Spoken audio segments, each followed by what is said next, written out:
Hello friends, हमारे YouTube channel में आप सभी का स्वागत है। हम आज ऐसे क्वेश्चन लेकर आए हैं जो हर बार एग्जाम में आता है। तो चलिए इस क्वेश्चन को देखा जाए कि क्या कह रहा है क्वेश्चन।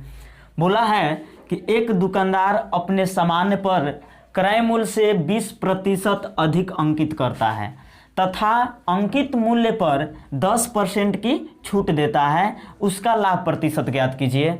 बहुत मस्त क्वेश्चन है कि एक दुकानदार, क्वेश्चन को सबसे पहले हम समझ लेंगे कि एक दुकानदार है जो अपने सामान पर क्रय मूल्य से, क्रय मूल्य कहने का मतलब जितने रुपए का वो सामान खरीदा उस पर 20% का अधिक अंकित करता है। तो अंकित यहाँ आया ना, तो सबसे पहले हम जान लेंगे कि कुछ, देखिए क्वेश्चन आता है अंकित मूल्य से। तो जब भी अंकित मूल्य होता है, किसी सामान पर फिक्स रेट होता है, जो मूल्य लिखा रहता है। जैसे हम कोई भी सामान खरीदते हैं, चाहे कोई भी पैकेट खरीदते हैं ना, तो उस पर एक मूल्य लिखा रहता है, वही अंकित मूल्य कहलाता है। कोई भी दुकानदार उससे अधिक में नहीं दे सकता है। कभी भी देगा तो उसी रेट पर देगा, और नहीं तो कुछ रुपया छूट देगा। समझ गए?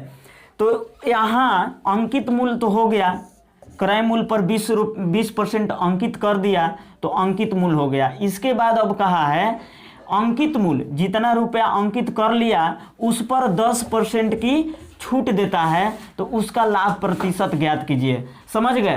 तो देखिए ये क्वेश्चन है, इसको हमको बहुत शॉर्ट में सोल्व करके दिखा देना है कि कैसे इसको सोल्व कर दें। तो इस टाइप के जब भी क्वेश्चन आप सबों के सामने आ जाए तो इस तरीका से कीजिएगा, बहुत जल्द सोल्व होगा। देखिए 20% है ना, तो सबसे पहले लिखते हैं 20 और जितने प्रतिशत का छूट देता है उसको माइनस में कर लेते हैं। 20 माइनस 10 और फिर माइनस लगाते हैं और 10 गुणे 20 लिखते हैं और इसके बटे में 100 से डिवाइड देते हैं। ठीक है?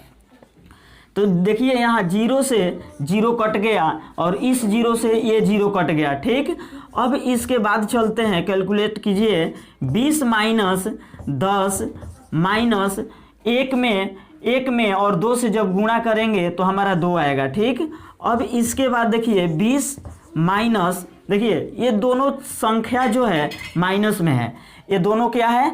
माइनस में है। तो जब भी दो संख्या आपस में माइनस से हो तो उसको आपस में क्या कर देते हैं? जोड़ देते हैं। तो 10 और 2 को जब जोड़ेंगे तो कितना आएगा? 12 आएगा। समझ गए? और जब भी दो संख्या माइनस में रहे तो उसके पहले चिन्ह माइनस का ही होता है। आ गया समझ में? तो अब यहाँ देखिए 20 में से हम क्या करेंगे? 12 को घटा देते हैं, घटाव करते हैं। तो 20 में से जब 12 को घटाते हैं तो हमारा 8 बचता है। अब देखिए कि यही 8% जो है ना, इसका लाभ प्रतिशत कहलाया। कितना कहलाया?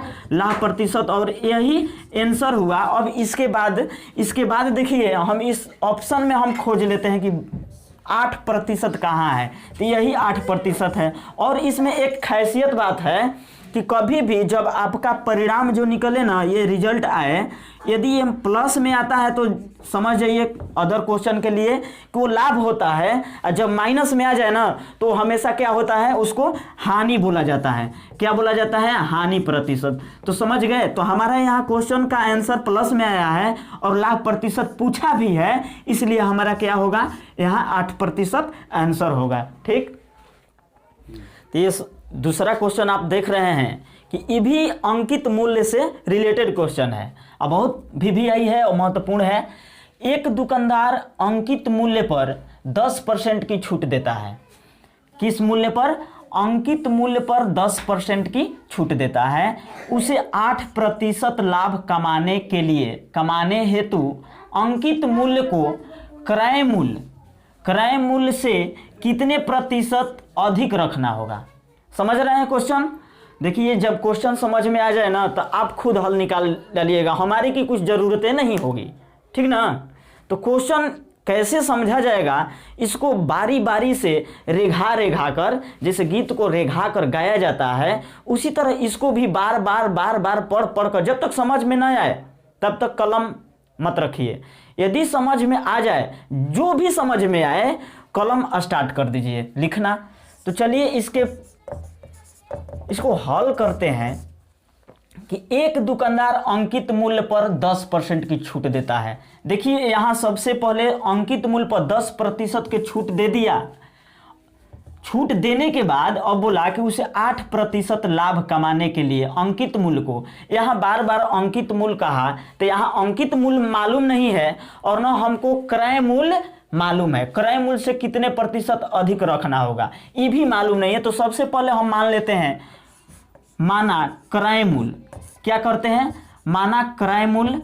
तो क्रय मूल्य हमने मान लिया यहाँ 100 रुपया, कितना मान लिया 100 रुपया मान लिया। तो जब 100 रुपया क्रय मूल्य मान लिया तो हमारा यहाँ विक्रय मूल्य कितना होगा, विक्रय मूल्य कितना हो जाएगा बता सकते हैं। देखिए क्रय मूल्य जब 100 रुपया हुआ ना तो यहाँ 8% लाभ कमाना है। तो 8% जब भी क्रय मूल्य हो और विक्रय मूल्य जब भी क्रय मूल्य 100 रुपया हो और विक्रय मूल्य हमको प्राप्त करना होता है, और जितने प्रतिशत लाभ हो चाहे केवल लाभ हो उसको क्रय मूल्य में हम क्या कर देते हैं ऐड कर देते हैं, वो हमारा विक्रय मूल्य होता है। देखिए क्रय मूल्य 100 रुपया है, 100 प्लस और विक्रय मूल्य लाभ प्रतिशत कितना है 8 है, इसमें 8 को ऐड कर देते हैं। तो हमारा यहाँ 108 रुपया विक्रय मूल्य हो गया। कितना हो गया 108 रुपया विक्रय मूल्य होगा। तो 108 रुपया जो विक्रय मूल्य हुआ दुकानदार का वो किस पर है, जब 108 रुपया जो प्राप्त हुआ वो कब प्राप्त हुआ, तो यहाँ जब 10% छूट दे दिया है ना, 10% जो छूट दिया है उसके बाद बची हुई राशि 108 है। आगे समझ में, तो यहाँ छूट दे रहा है कितने क्रय मूल्य पर, छूट कितना दे रहा है 10% दे रहा है, छूट दे रहा है किस मूल्य पर, तो अंकित मूल्य पर 10%। तो अंकित मूल्य जो है यहाँ 100% है, कितना है 100%। तो हम 100 में से क्या कर देंगे, जो छूट दिया जाता है ना उसको घटा देते हैं, इतना घटाएंगे तो क्या बचेगा 90%।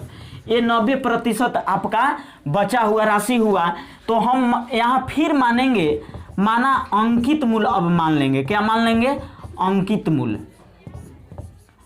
अंकित मूल्य हम यहाँ मान लेंगे कि 100 रुपया है, कितना है 100 रुपया है। अब देखिए ये छूट देने के बाद जो 90% राशि बची हुई है वो अंकित मूल्य का 108 रुपया के बराबर होगा। आ रहा है समझ में, तो यहाँ 1 गुणे 90% लिखेंगे बराबर 108 रुपया। आ गया समझ में। अब इसको कैलकुलेट करिए, 1 गुणा 90/100/108। अब देखिए 0 से तो 0 कट गया और 10 जब भी बटा में है ना तो इधर जाएगा तो क्या हो जाएगा गुणा में हो जाएगा। तो 108 गुणा 10 और इसके बटे में हो जाएगा 9। अब यहाँ देखिए 9 से इसको जब कटाएंगे तो 12 नवा टोटल से 108 होता है। देखिए 12 से या 10 ले जब गुणा करेंगे तो आपका निकल कर आएगा x का वैल्यू आएगा कितना 120 रुपया। 120 रुपया आपका क्या हुआ, हमने x का वैल्यू प्राप्त किया, x को माने हैं क्या अंकित मूल्य माने हैं, क्या माने हैं अंकित मूल्य। अब यहाँ हमारा अंकित मूल्य 120 रुपया आ गया। अब इसके बाद कहा है कि क्रय मूल्य से कितने प्रतिशत अधिक रखना है, तो हमारा क्रय मूल्य 100 रुपया है और अंकित मूल्य 120 रुपया। तो 120 रुपया 100 रुपया से कितना अधिक है, तो इसमें से 100 रुपया लेस कर देते हैं, कितना अधिक है घटा देंगे तो 20 रुपया। जितना रुपया अधिक होगा ना यही प्रतिशत कहलाएगा। आ गया समझ में। तो 20 रुपया या 20% अधिक रखना होगा, किससे क्रय मूल्य से। तो ये आपका आंसर हो गया, यही 20% आंसर कहलाएगा।